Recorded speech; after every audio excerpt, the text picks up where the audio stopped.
All right, we're about to get our learn on, and we're about to have some fun. So, folks, my name is Kit.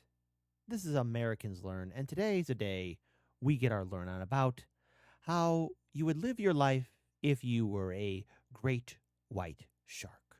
Now, listen, gray white sharks are awesome apex alpha predators. And before anyone says, oh no, would you want to be around a great white shark? Oh, absolutely not. But they play a key role. And look, they were wrongly vilified in the movie Jaws. And the author of the book Jaws went on to say that he regretted writing that book and also partaking by proxy all the shark hate that we saw. Because, listen, sharks have been around longer than us humans. Hell, they were around, stuttered there. They were around longer than the dinosaurs. So they're part of our planet's history. And the fact that they, as a species, were able to live this long says a lot about their durability. And listen, I think I'd be sad. I think a lot of us would be sad if the sharks are gone because when they're gone, whatever key role they played in maintaining the ocean's balance, that's it. It's gone forever, and things can be totally out of whack.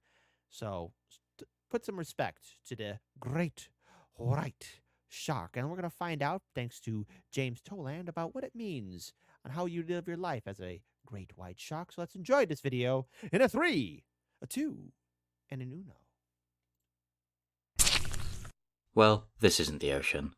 That's because you initially hatched from an egg while still inside your mother. Even at this age, work has already started, as you're introduced to the predatory lifestyle by mum feeding you some underdeveloped eggs. Once you hit 5 feet, you are born. Somewhere.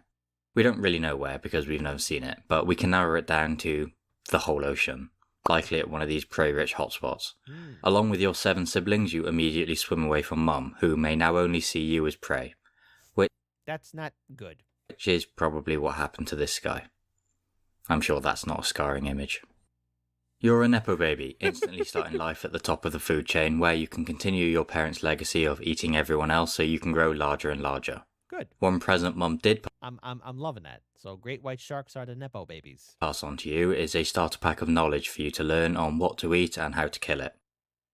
Something that a lot of animals have to gather themselves. Let's see what's next on the list. Many great whites don't survive the first year, so you have to get a move on and focus on pure growth. Yep, gotta focus on them gains. Your jaw isn't quite strong enough to take on large prey, so you stick to smaller fish and whatever else you can find. Okay. Because of your smaller size, you live a sheltered life around shallow coastal waters, but these early years see your fastest growth rate adding on about a foot per year until you reach 3 or 4 years old. As you come to the end of your pup years, you decide to celebrate with a one-off treat. You are now a juvenile Hey, all right, eating that lobster. great white shark. Let's see what's on the next card. Ooh. At 8 to 9 feet, you can now take on some slightly larger prey. Still not quite ready for mammals though. Up until now, all of your prey have had no choice but to suffer your wrath. But your next target is your first test of consuming someone who has other options. Okay, cool. Something that helps you with this is counter-shading, your form of camouflage where your dark back blends in with the sea, your white belly blends in with the sunlight, and I like how it has like 4 legs, even though sharks don't have any arms or legs. two together break up your outline. This allows you to strategically trick the penguins into thinking that the water is a nice place to be. Having successfully orphaned a chick, you merrily move on to your next target. Oh no. Uh-oh. Looks like there's a killer on the loose. Another great white, probably. A big one, too. You're still an easy target for an adult shark's growth plan, so best keep your eyes peeled. Keep your head Meanwhile, on a an swivel. innocent stingray flaps its wings, sending a weak electrical pulse through the ocean that you can detect with the 1,500 jelly-filled paws all over your head. This sixth sense gives you the ability to easily yoink unsuspecting prey with pinpoint accuracy. Another strong sense that's been gifted down to you is your sense of smell. Just under your snout are 2 nostril-like holes that can detect a seal colony 2 miles away, but they do have their limits. It is true that you can smell a drop of blood in an Olympic-sized swimming pool. If it's only slightly filled. About the same as most fish. One thing you can easily pick up is the delicious smell of a dead whale carcass. Coincidence that it's the next thing on your training. Unfortunately, this opportunity also attracts a lot of other, bigger sharks, and you don't want to tempt fate, especially with a known killer around. Yeah, you never know, but who killed that great white? Probably another shark. Because if everyone doesn't remember the story, um, there was a report of this one big great white shark that apparently was bit in two, and the gauge device or reading device that was attached to it could also detect the levels of like the temperature of the water. And according to some reports, that shark was eaten by something bigger, like a bigger shark. No, not megalodon. You take the safe option of hovering around the area, picking off any chunks that drift away. I guess that counts. Yeah. I mean, you didn't really eat the whale, but at the top of the food chain, normal rules don't apply to you. After a few more years of keeping the ocean in check, you've grown to around 12 or 13 feet and are ready for your final challenge of juvenile life. Yellowfin tuna can grow up to 8 feet long, so this will be a true test of your strength and ability. As you finish your set, a convenient school swims over your head, and one seems to be struggling behind. You've learned to always take advantage of the weak and helpless, so employ all Oh boy, here we go. your stealth skills to get as close as possible, then detach your jaw from your skull to open wide as you burst through the tuna, taking a fat chunk of it with you. That seemed a bit easy. Wonder what was wrong with the tuna. Oh, well, no tuna for you today, buddy. Anyway, you did it. You're becoming an unstoppable force of nature. Well, nearly unstoppable. Another murder. They must still be out there. At least you're becoming less of an easy target. Okay. You are now an adult great white shark. I know up until now you've been targeting different animals, but you're really an opportunistic feeder, and a good opportunity has arisen for you to get your next meal. People smiling makes you sick, so you close in from behind, carefully avoiding their echolocation, then 0 to 25 and... Who said sharks were afraid of dolphins? Come on, man. Sharks will do it. That was your first mammal kill, and since your jaw's now strong enough, you can go after some more. Brown fur seals are your next target, and you opportunistically hunt them by deliberately heading to somewhere called Seal Island. Obviously, lots of seals means lots of competitors, and there's a dominance hierarchy in the market that goes along the lines of larger beats smaller, female beats male, and if both those fail, whoever got there first. Okay. It's theorized that you may share information about different prey with each other, but given the number of dead sharks you've seen, you're going to give that a miss. Yeah. Hunting these guys is a bit more complicated, but with a quick read of your gifted natural I like how we're keeping our heads on a swivel because we've not found not one but 2 dead sharks now. What did the deed? instincts, you should be sorted. You hover in the depths and look up at your unsuspecting victim, who's just trying to provide for their family. Yeah. You take aim at the target, then with 5 strong swooshes, hit your top speed. Just as you're about to make contact, everything goes black, because you roll your eyes back in your head for protection. Next thing you know, you're 10 feet in the air, no seal in mouth, looking down at something that isn't the ocean. The balance rock in your ear is having a meltdown as you scramble back to the ocean in shame. That's funny. You're a massive failure. Hey, I know who you can take it out on. That other completely innocent seal over there. No.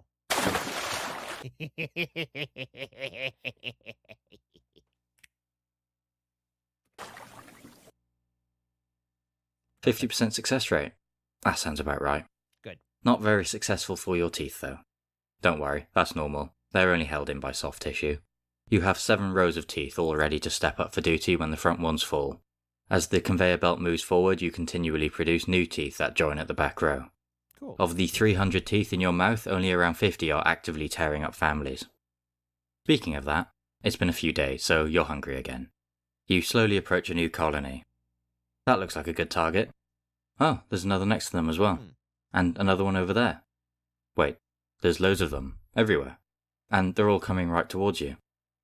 As the seals start mobbing around you, you're as close to terrified as your brain lets you be. So, mildly concerned. You try to swim away, but they follow en masse, taking the occasional nasty jab at you. Oh. They're obviously not a fan.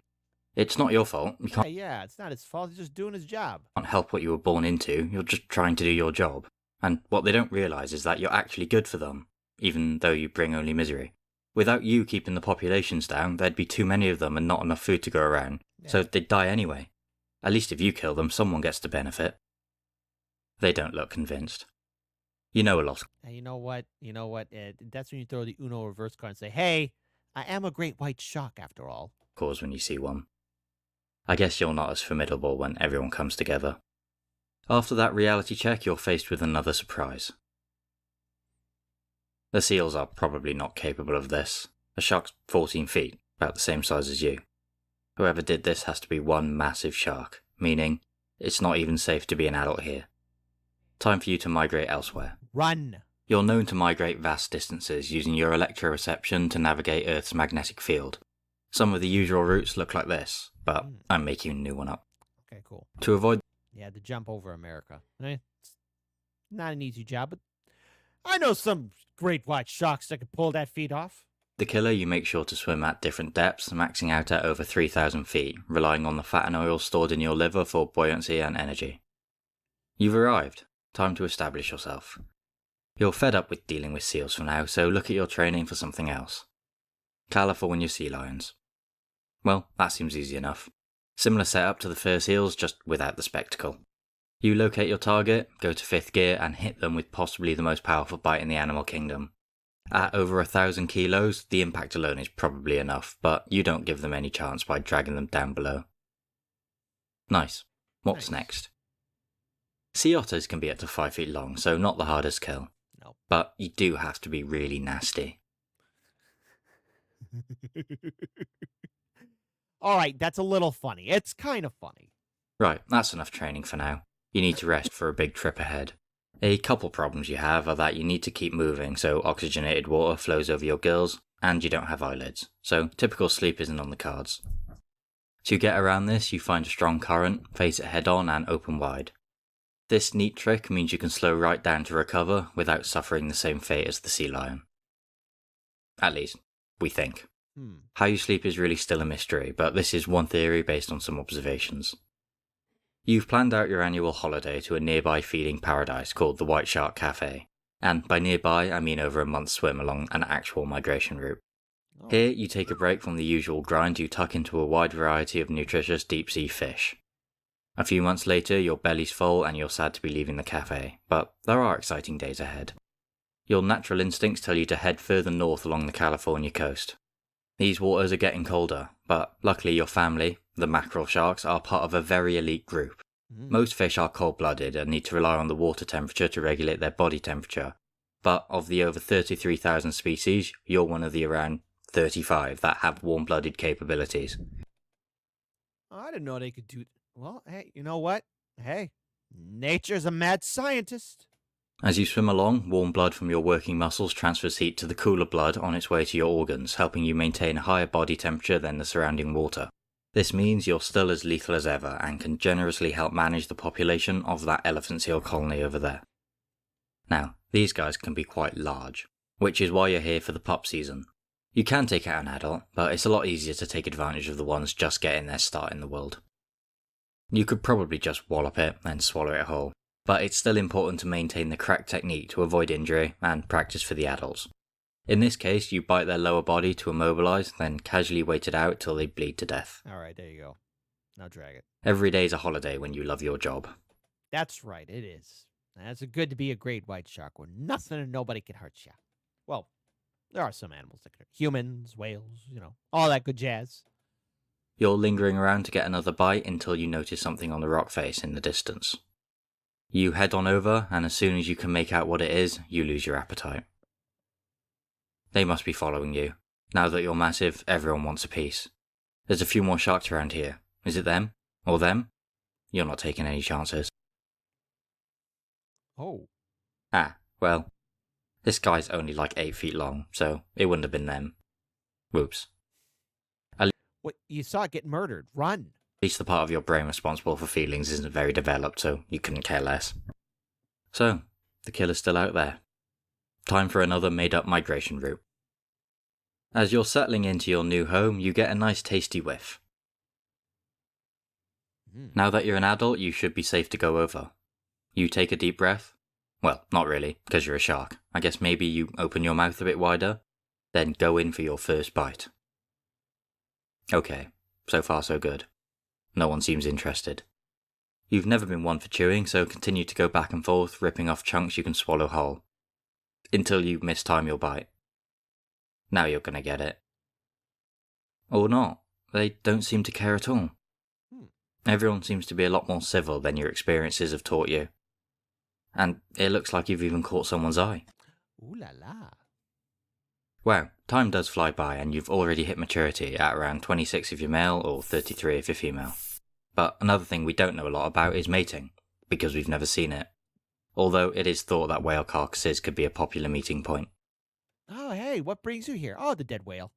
As a female, you'll typically be a few feet bigger than the males, probably because you need room to store up to 10 pups. You don't have arms.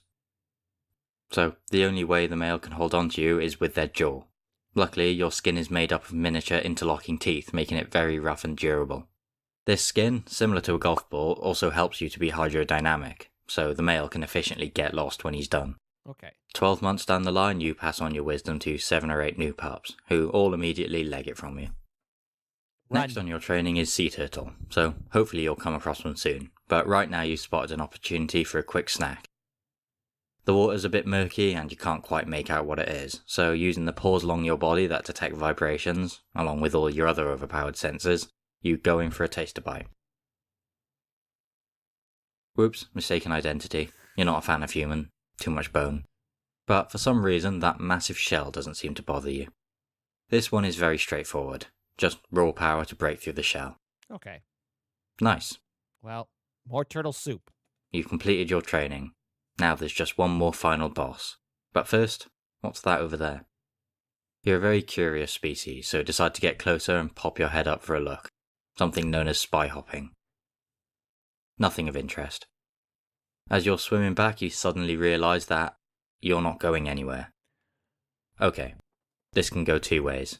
If they're nice and this is an accident, you go free. If not, you end up as soup. Saved by the plot armor. Okay, great. But it looks like someone wasn't.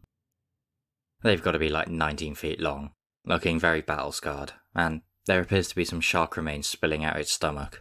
That can't be coincidence. This has to be the killer. Must have followed you here.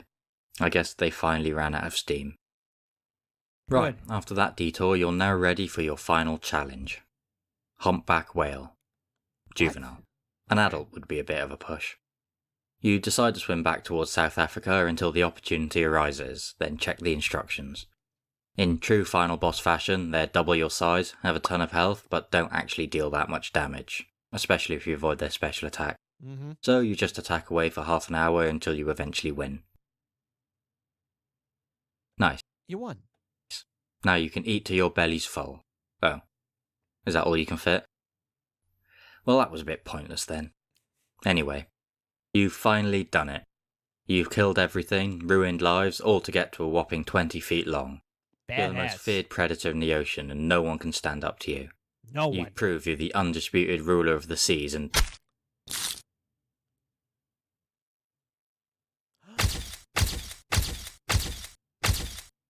That's not what you expected.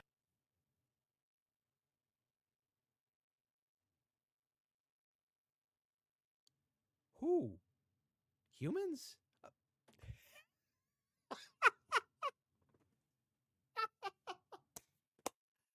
Oh, it's the orca supremacy. Of course, orcas, killer whales. Everybody's friend. By the way, did you know those animals can actually take out like moose too? Like, I didn't know this, but apparently, like, there have been examples of moose that are swimming island to island, and that they have been devoured by killer whales. Put some respect on the orca supremacy. Okay, I think we learned something here. First of all, I'm glad I was born as a human. I'm glad I'm living my life as a human, though I'm not a fan of taxes and other responsibilities. But nonetheless, while we are here, I will say that knowing is half the battle, and these great white sharks are very important to our ocean's ecological security. So, don't believe all this hate and propaganda, because, I mean, at this point, look, it's not the 1970s. It is 2025. And yes, to be clear here, if you see a great white shark in the ocean, if you're in it, hey, you could be kind of screwed, so get out of the water. But they play a role. So, if you see somebody saying they hate sharks, just tap them on the shoulder and be like, hey, look, sharks are pretty A-okay in my book. because sharks are our friends, as they should all the time, every time. But we keep the distance away. So we learn some things. The growth cycle of a of a great white shark, the feeding habits of a great white shark, and eventually it meeting a far more bigger, tougher Jaws, the orca.